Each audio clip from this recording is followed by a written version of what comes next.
Okay, what's up, South Florida? It's me, John D. Villarreal, on the John D. Villarreal Radio Show on 1210 AM Miami, the man, the only station where you are the man. I'm still joined by Professor Jim Liew here from Johns Hopkins. Really smart dude. He was prodding me a little bit on the political thing, which was cool because we need to talk about that and kind of wrap up some of the week and pull in from last week and everything like that. But now this dude, well, I have to say this at the front. I've had Professor Liew as my professor. I'm his TA in his entrepreneurial finance, with sort of the venture capital class here at Cary. Jim and I are actually also partners in America's Venture Capital, and you know, I'm when sure, are we going to have the next event, John? Well, oh my gosh, we do need to do that, and I feel like we need to do it in Miami.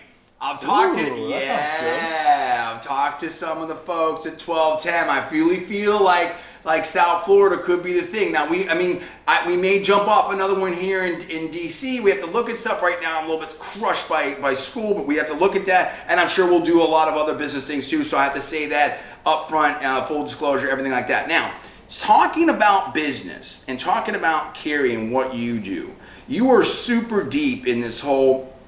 You know what? Let's do that.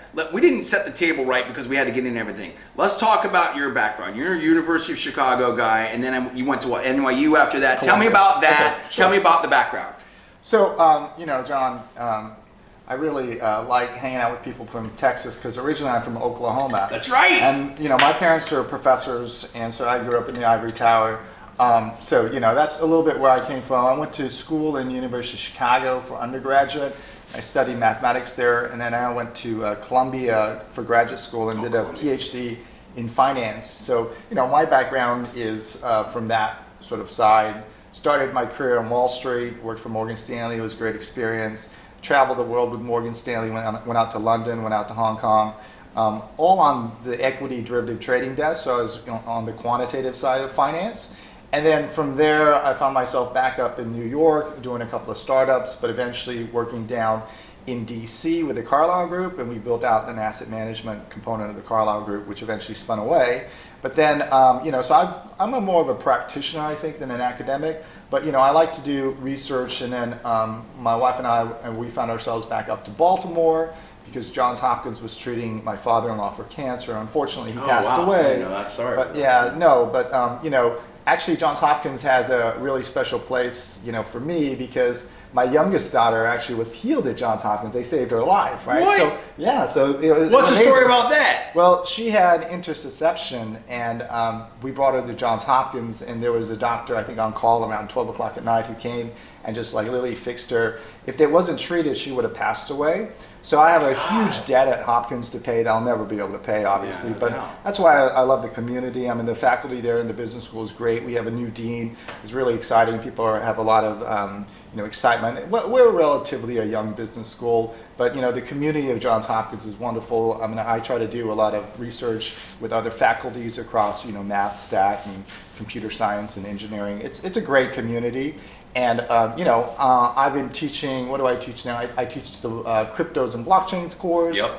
And the entrepreneurial finance course, where you're the TA, and eventually we're going to get you in there and to teach it. Let's go. I'm ready. And then I also teach a big data, machine learning, and AI course, which I think most MBAs nowadays should have the ability to program, whether it's in Python or R or MATLAB, but absolutely be able to use some of these amazing AI algorithms and machine learning algorithms. And I have a small consulting company, SoCat, named after my two daughters, Sophie and Catherine. And what we're looking for is actually, organizations and companies that have a lot of data, because we think that that's an undervalued asset. And so what we do is we work with companies who want to disrupt their industry and have data and are really open to emerging technologies such as machine learning. I mean, we've implemented a couple of different things down in DC for some government agencies, and we also work with asset management and hedge funds. And everything from taking contract information and extracting text and using a natural language processing and in taking this thing and vectorizing it and using all the cutting edge algorithms. At the end of the day, you're looking for patterns and relationships and data, in particular to solve a business problem and generate ROI for the client. We call them partners. And so that's our business. It's a lot of fun. I try to find some amazing amazingly smart students once they graduate, and I ask them what they're doing. And a lot of times I have some of my ex-TAs or TAs working for me who graduated. So the talent pool around Baltimore is just amazing in terms of the human capital that exists here. I mean, we'll talk about Baltimore in a second. Yeah. But, I enjoy the machine learning and AI and blockchain's applications, in trying to solve business problems like right now. I think it's a little bit of a switch from my prior sort of career where I was creating research, over a 3 or 5 year horizon for the impact. Now I'm trying to do it, instantaneously and solve the problem right now. So that gives you a sense. No, that's amazing. I didn't know some of that. I thank you for sharing that. And that's kind of what I want to ask you about. So you've touched some major power centers that are also very different. So, elite academics, and I knew it was one of the two, Columbia and NYU. Sorry about getting that wrong. Chicago, super elite schools, obviously. Ivy League, elite schools. You've touched that. Johns Hopkins, obviously, elite university as well, worldwide.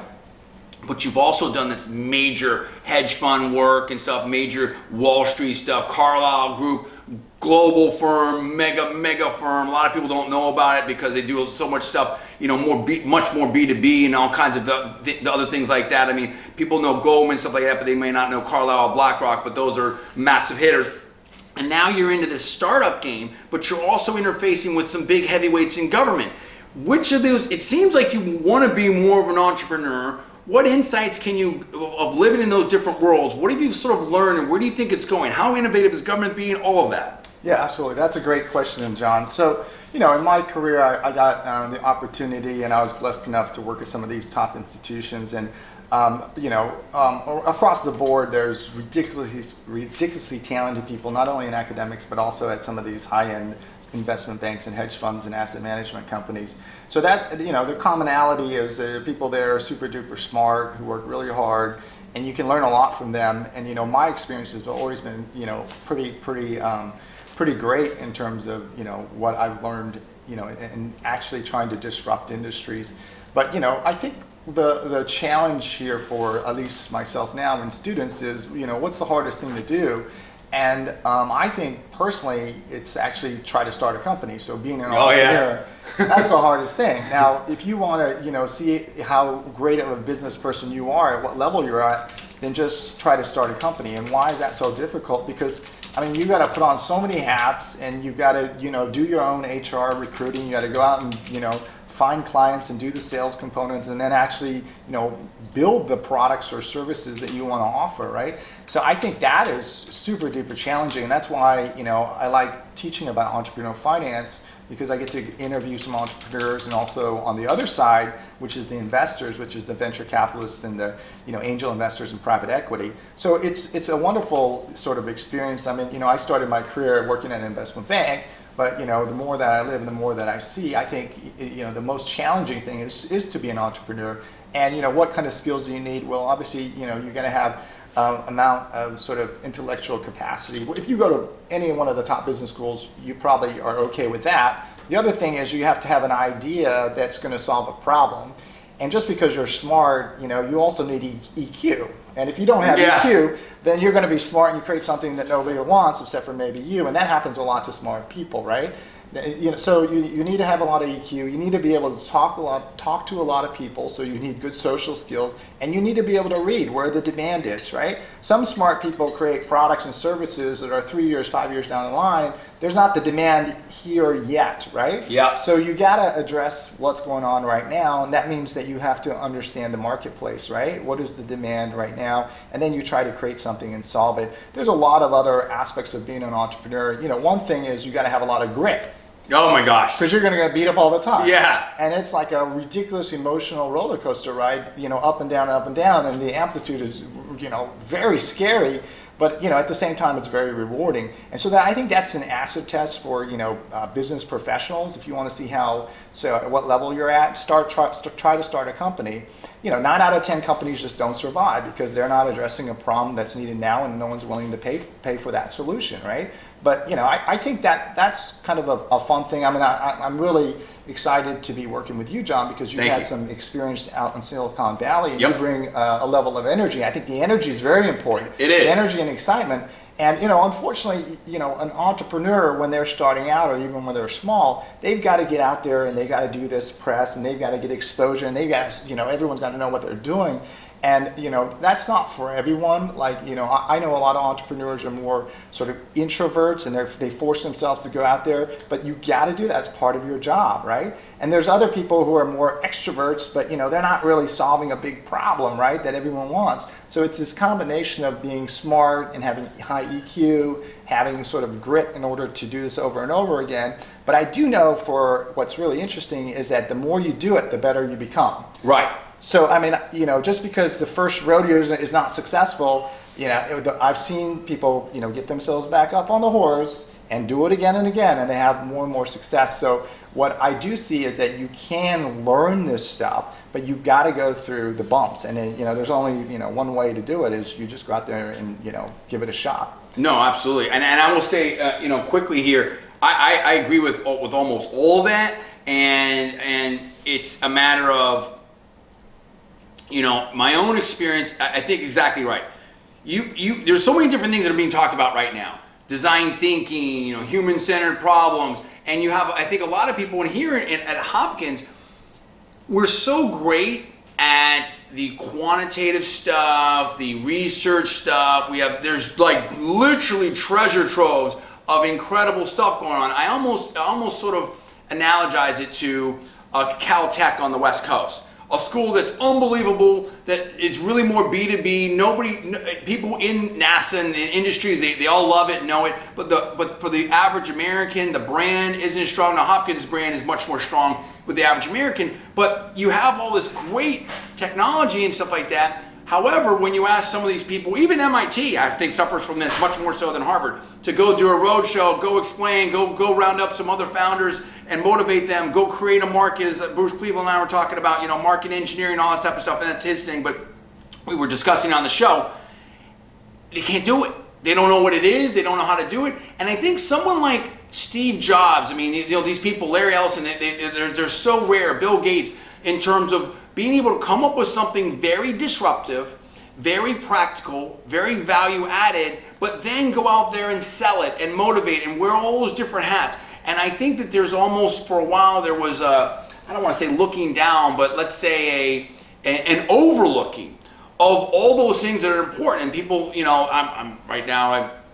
I do a lot with the, well, how about this? In the past, I've been one of the top in the country selling for Audi and stuff like that. And, you know, people like, oh, you sell, you know, guess what? If you can't, I had someone in venture capital say, well, what does this have to do with venture capital? I said, nothing and everything. But if you cannot sell, you have nothing. And even for any of your portfolio companies, when you're raising money from LPs, when you're trying to, you know, do different things, you have to know how to do that. So I think that you're absolutely right. We're now in a very, very, very different space where you have to do many things. I look at someone who's awesome on LinkedIn and many other things, Gary Vee, right? And I think if you cannot deal with the need and the pace and necessity of getting yourself earned media, whether that's on TV or radio like this, or and especially social media, making things go viral, you're going to be in trouble.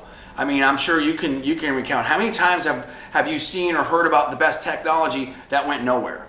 Absolutely. Right? No, I think the ability to sell a car is a great skill to have, and I'd like to get all my students to just sit next to you. Actually, no, I'd like them to try to sell a car, right? Yeah. Or something like that, something that's very difficult, so they have to interact with other human beings. Right now, we're still in the stage where, you know, for big decisions in terms of purchases, we like to sort of interact with other human beings, right? Mm-hmm. I don't think that's going to change. And even when you do big deals, whether you're at an investment bank or you're at a private equity firm or so on, you're still sitting across the table from people, human beings, and it is kind of like you're selling something, right? And you got to figure out, you know, what are the benefits for that person on the other side, and, you know, really understand the needs, right? And so I think that's a great skill to have. I think more of our students in Carey Business School, if we can get them, you know, the experience of trying to sell a car, because that's a very difficult thing to do. They say it's the hardest thing to do. Exactly. I don't know if that is or isn't true, but the saying is, if you can sell a car, you can sell anything. But ultimately, what we're talking about in any of this stuff, it gets dressed up with all these different names, but you have to create either a product or service. And actually, before I forget, I'm going to pause this. Maybe it's not the greatest radio, but I'm going to pause because I just really, you're here, and I want to tell you something.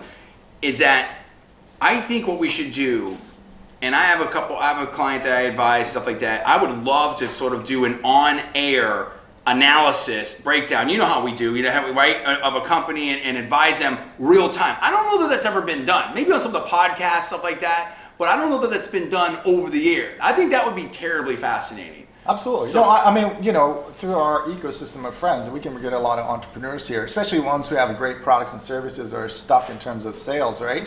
And we can get them here and we can watch them sell. It'll be interesting and give them some feedback. I think that would be a really great idea. Right. And so what I'm saying is, no matter what you're doing, whether it's a service or product, whatever, at the end of the day, you have to add value.